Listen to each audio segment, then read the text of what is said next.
Hello everyone, welcome back to Sampath Kaluarachchi YouTube channel. In this video, I am going to teach you how to use modal verbs.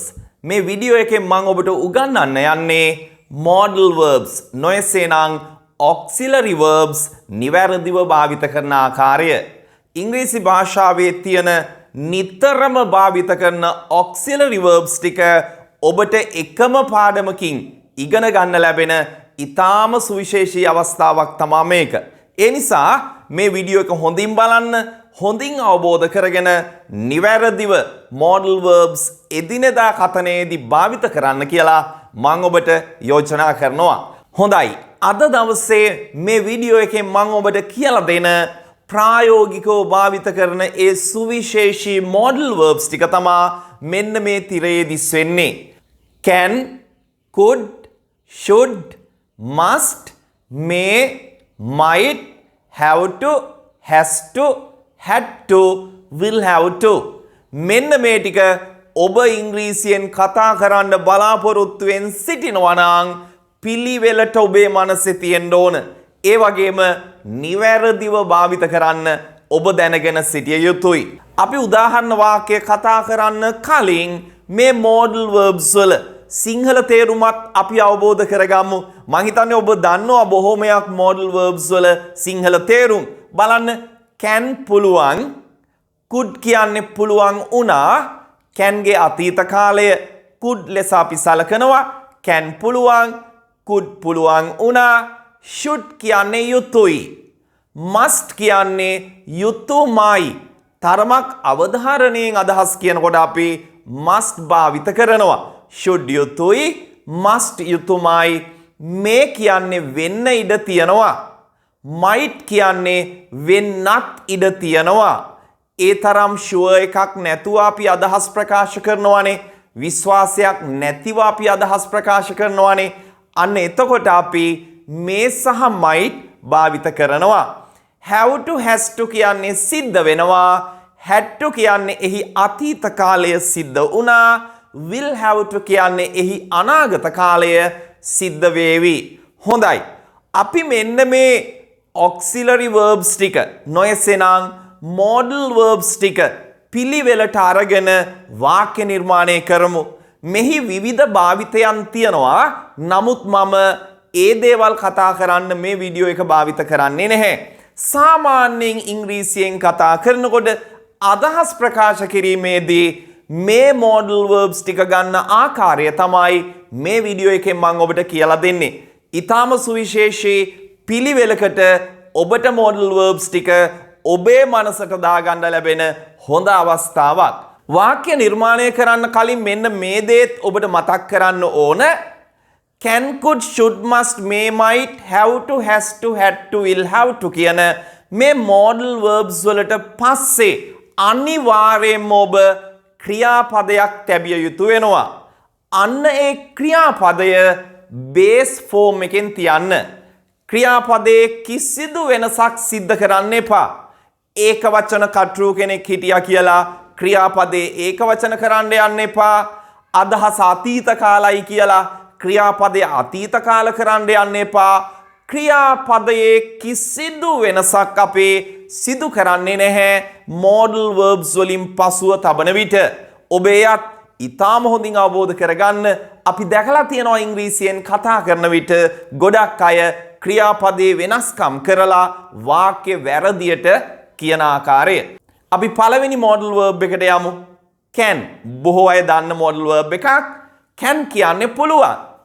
යම් කිසි දෙයක් කරන්න පුළුවන් කියනකොට අපි can භාවිත කරනු ලබනවා.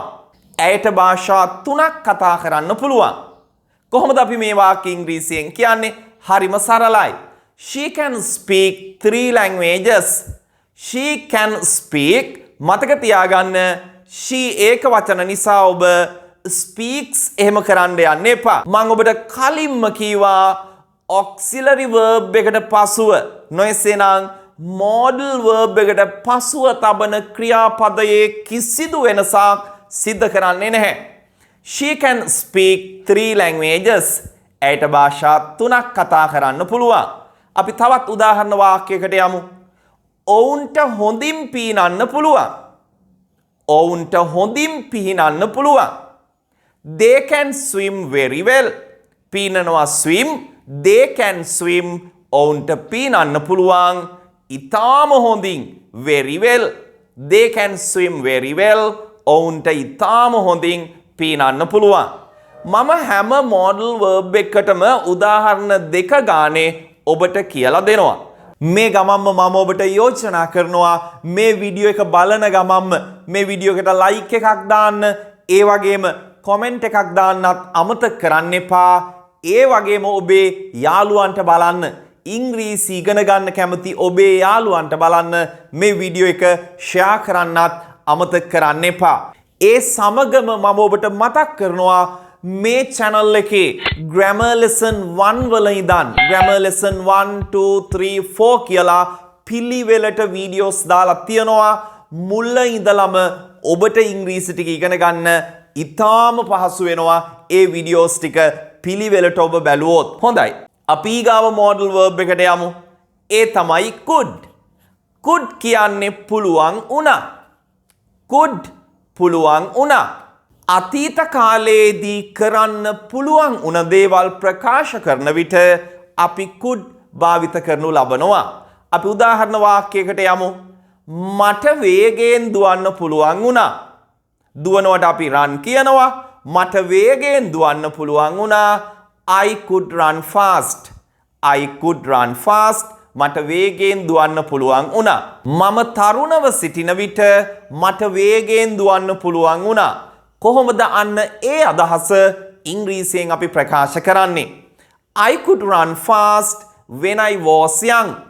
When I was young, මම තරුණව සිටින විට, මම තරුණ කාලයේදී. I could run fast when I was young. මම තරුණව සිටින විට, එහෙම නැත්නම් මම තරුණ කාලයේදී මට වේගයෙන් දුවන්න පුළුවන් වුණා. හොඳයි. අපි තව උදාහරණ වාක්‍යයක් ගනිමු. අපිට ඒෂියා කප් එක දිනන්න පුළුවන් වුණා. අපිට දිනන්න පුළුවන් වුණානේ නේද? ඒෂියා කප් එක අපේ කොල්ලෝ නියමයට ප්ලේ කරානේ. අපිට ඒෂියා කප් එක දිනන්න පුළුවන් වුණා. We could win. අපිට දිනන්න පුළුවන් වුණා. ඒෂියා කප් එක, the Asia Cup. We could win the Asia Cup. අපට ඒෂියා කප් එක දිනන්න පුළුවන් වුණා. හොඳයි. අපි දැන් can සාකච්ඡා කළා. ඒ වගේම could කියන භාවිතයත් සාකච්ඡා කළා. අපි ඊගාවට යමු. ඊගාව අපේ modal verb එක should. should කියන්නේ යුතුයි කියන එක. එහෙම නැත්නම් ඕන කියන්නත් අපි should භාවිත කරනු ලබනවා. අපි උදාහරණ වාක්‍ය දෙකක් ගනිමු. අපි මේ ක්‍රමය වෙනස් කළ යුතුයි. අපි මේ ක්‍රමය වෙනස් කළ යුතුයි. වෙනස් කරනවට අපි change කියනවා. අපි මේ ක්‍රමය වෙනස් කළ යුතුයි. We should change this system. System කියන්නේ ක්‍රමය, මේ ක්‍රමය this system. We should change this system. අපි මේ ක්‍රමය වෙනස් කළ යුතුයි. කොහොමද කියන්නේ? අපි මේ දේශපාලන ක්‍රමය වෙනස් කළ යුතුයි කියලා. We should change this political system. දේශපාලන ක්‍රමය, political system. කොහොමද කියන්නේ අපි මේ අධ්‍යාපන ක්‍රමය වෙනස් කළ යුතුයි කියලා. We should change this educational system. නේද? ඔන්න ඔය විදිහට අපිට වාක්‍ය නිර්මාණය කරන්න පුළුවන්. අපි තවත් සරල වාක්‍යයක් නිර්මාණය කරමු should භාවිත කරලා. මම දැන් යා යුතුයි. මම දැන් යන්න ඕන. කොහොමද කියන්නේ? I should go now. I should go now. මම දැන් යන්න ඕන. ඕන කියන අදහසත් should තුල ගැබ් වෙලා තියෙනවා. හොඳයි. should කියනවා අපි යුතුයි කියන්න සහ ඕන කියන්න. ඊගාව modal verb එක තමයි must. තරමක් අවධාරණයෙන් අදහස් ප්‍රකාශ කරන විට අපි must භාවිත කරනු ලබනවා. අපි ඉස්සෙල්ලා කියවනේ මම දැන් යා යුතුයි කියලා. I should go now. මම දැන් යා යුතුමයි කියනකොට අපි තරමක් අවධාරණයෙන් කියනකොට අපි must භාවිත කරලා I must go now. මම දැන් යා යුතුමයි.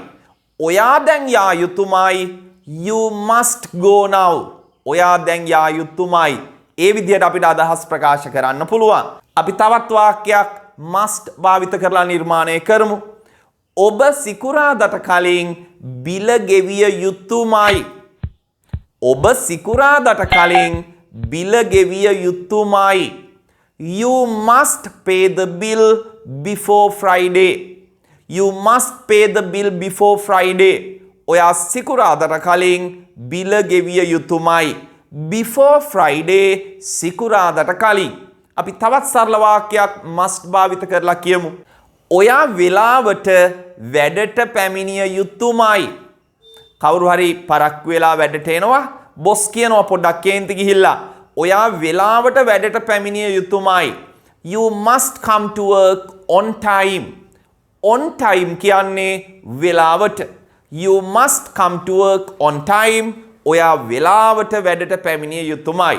මෙන්න මේ ආකාරයට අපි must භාවිත කරනවා. අපි එතකොට modal verbs වල can කතා කළා, could සාකච්ඡා කළා, should සහ must අපි සාකච්ඡා කළා. ඊගාවට අපි මේ සහ might සාකච්ඡා කරමු. මේ කියන්නේ වෙන්න ඉඩ තියනවා කියන එක. might කියන්නේ වෙන්නත් ඉඩ තියනවා. ඒ කියන්නේ වෙන සම්භාවිතාවය බොහොම අඩුයි might තුල. හොඳයි අපි උදාහරණ වාක්‍යයක් ගමු. ඔහු අද එන්න ඉඩ තියනවා. ඔහු අද එන්න ඉඩ තියනවා. එන එක ඒ තරම්ම ෂුවර් නැහැ. අපි කියනවා ඔහු අද එන්න ඉඩ තියනවා. He may come today. He may come today. ඔහු අද එන්න ඉඩ තියනවා. අද වහින්න ඉඩ තියනවා. එහෙම නැත්නම් හවස වහින්න ඉඩ තියනවා. අහස කළුවර වෙලා නේද? හුළඟ ටිකක් හමාගෙන එනකොට හවසට වහින්න ඉඩ තියනවා. අපි එහෙම කියනවානේ it may rain in the evening. It may rain in the evening. හවසට වහින්න ඉඩ තියනවා. ඉඩ තියනවා කියනකොට අපි මේ භාවිත කරනවා. හොඳයි ඊගාවට might වෙන්නත් ඉඩ තියනවා යනුවෙන් අදහස් කියනකොට අපි might භාවිත කරනවා. ඒ කියන්නේ වෙන සම්භාවිතාවය ඊටාම අඩුයි. නොවන පැත්තට බර වැඩි. අපි උදාහරණ වාක්‍ය වලින් තේරුම් ගනිමු. ඔහු අද එන්නත් ඉඩ තියනවා. ඔහු අද එන්නත් ඉඩ තියනවා. He might come today. He might come today. ඔහු අද එන්නත් ඉඩ තියනවා. හැබැයි නොයන පැත්තට බර වැඩි. එන සම්භාවිතාවය ඊටාම අඩුයි. ඔහු අද එන්නත් ඉඩ තියනවා. අපි තවත් උදාහරණ වාක්‍යයක් ගමු. අපි ලබන මාසයේ කැනඩාවට යන්න ඉඩ තියනවා. We might go to Canada next month. We might go to Canada next month. අපි ලබන මාසයේ කැනඩාවට යන්න ඉඩ තියනවා. ඒ කියන්නේ ගමන ගැන ඒ තරම් ෂුවර් එකක් නැහැ, විශ්වාසයක් නැහැ. අපි අදහසක් වශයෙන් කියනවා අපි ලබන මාසයේ කැනඩාවට යන්න ඉඩ තියනවා. අනිවාර්යයෙන්ම ඔබ යන්න ප්ලෑන් කරලා ඉවර නම් තීරණය කරලා ඉවර නම් ඔබ කියන්න ඕන we are going to Canada next month. We are going to Canada next month. ඒකෙන් කියන්නේ අනිවාර්යෙන් 100% ෂුවර් අපි ලබන මාසේ කැනඩාවට යනවා කියන එක. හොඳයි. අපි ඊළඟට have to සහ has to සාකච්ඡා කරමු. have to සහ has to ගේ සිංහල තේරුම තමයි සිද්ධ වෙනවා කියන එක. ඔබට අමුතුවෙන් කියන්න දෙයක් නැහැ. ඔබ දන්නවා I we you they එක්ක අපි ගන්නේ have to. he she it Nimal Kamal Sunil වැනි ඒක වචන කට්ටුපද සමග අපි has to භාවිත කරනු ලබනවා. අපි උදාහරණ වාක්‍ය දෙකක් ගමු. මට මේ රස්සාවෙන් ඉල්ලා අස් වෙන්න සිද්ධ වෙනවා. ඉල්ලා අස් වෙනවට කියන්නේ resign කියලා.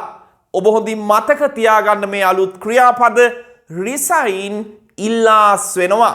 මට මේ රස්සාවෙන් ඉල්ලා අස් වෙන්න සිද්ධ වෙනවා. I have to resign. මට ඉල්ලා අස් වෙන්න සිද්ධ වෙනවා මේ රස්සාවෙන් from this job. I have to resign from this job. මට මේ රස්සාවෙන් ඉල්ලා අස් වෙන්න සිද්ධ වෙනවා. අපි තවත් සරල වාක්‍යයක් ගමු. මට දැන් යන්න සිද්ධ වෙනවා. මට දැන් යන්න සිද්ධ වෙනවා. I have to go now. I have to go now. මට දැන් යන්න සිද්ධ වෙනවා. මොකක් හරි හේතුවක් නිසා තමයි මේ යන්න සිද්ධ වෙනවා කියන්නේ. අපි මෙහෙම කිව්වොත් Kamal is waiting for me. So I have to go now. Kamal මං එනකම් බලාගෙන ඉන්නවා. ඉතින් මට දැන් යන්න සිද්ධ වෙනවා. Kamal is waiting for me, so I have to go now. මට දැන් යන්න සිද්ධ වෙනවා. හොඳයි. අපි තවත් සරල උදාහරණ වාක්‍යයක් ගනිමු. ඇයට බිල ගෙවන්න සිද්ධ වෙනවා. ඇයට බිල ගෙවන්න සිද්ධ වෙනවා. ගෙවනවට අපි pay කියනවා. ඇයට බිල ගෙවන්න සිද්ධ වෙනවා. She has to pay the bill. She has to pay the bill. ඇයට බිල ගෙවන්න සිද්ධ වෙනවා. ඉතින් ඔබ මතක තියාගන්න සිද්ධ වෙනවා යනුවෙන් අදහස් ප්‍රකාශ කරන විට have to සහ has to භාවිත කරලා අදහස් ප්‍රකාශ කරන්න. හොඳයි අපි ඊගාවට යමු had to භාවිත කරන ආකාරය ඉගෙන ගන්න. had to කියන්නේ සිද්ධ වුණා කියන එක. have to ගේ සහ has to ගේ අතීත කාලය තමයි had to. සිද්ධ වුණා. මට ඊයේ කොළඹ යන්න සිද්ධ වුණා. කොහොමද ඉංග්‍රීසියෙන් කියන්නේ? I had to go to Colombo yesterday. I had to go to Colombo yesterday. මට ඊයේ කොළඹ යන්න සිද්ධ වුණා. අපි තව උදාහරණ වාක්‍යයක් ගමු. අපිට රැස්වීම කල් දමන්න සිද්ධ වුණා. කල් දමනවට ඉංග්‍රීසියෙන් කියන්නේ postpone. අපිට රැස්වීම කල් දමන්න සිද්ධ වුණා. We had to postpone the meeting. We had to postpone the meeting. අපිට රැස්වීම කල් දමන්න සිද්ධ වුණා. සිද්ධ වුණා යනුවෙන් අදහස් කියනකොට ඔබ had to භාවිත කරන්න. හොඳයි. අපේ අවසාන එක තමයි will have to. සිද්ධ වේවි. අනාගත කාලයෙන් සිද්ධ වේවි යනුවෙන් අදහස් ප්‍රකාශ කරනකොට ඔබ will have to භාවිත කරන්න. අපි උදාහරණ වාක්‍යයක් ගමු. මට වෙනත් රස්සාවක් සොයා ගන්න සිද්ධ වේවි. සොයා ගන්නවා find වෙනත් රස්සාවක් another job. මට වෙනත් රස්සාවක් සොයා ගන්න සිද්ධ වේවි. I will have to find another job. I will have to find another job. මට වෙනත් රස්සාවක් සොයා ගන්න සිද්ධ වේවි. අපි තව සරල උදාහරණයක් ගනිමු. ඔයාට ඔයාගේ අදහස වෙනස් කරගන්න සිද්ධ වේවි. You will have to change your idea. You will have to change your idea. ඔයාට ඔයාගේ අදහස වෙනස් කරගන්න සිද්ධ වේවි. හොඳයි. අද දවසේ අපේ modal verbs ටිකක් කතා කරා. නොයසේනම් auxiliary verbs ටිකක් කතා කරා. මේ ටික හොඳට ප්‍රැක්ටිස් කරලා එදිනෙදා ජීවිතයේදී නිවැරදිව භාවිත කරන්න කියලා මම ඔයාලට යෝජනා කරනවා. හොඳයි එහෙනම් අපි තවත් අලුත් ලෙසන් එකකින් හමු වෙමු. ගිහින් එන්නම්. Have a nice day. Bye.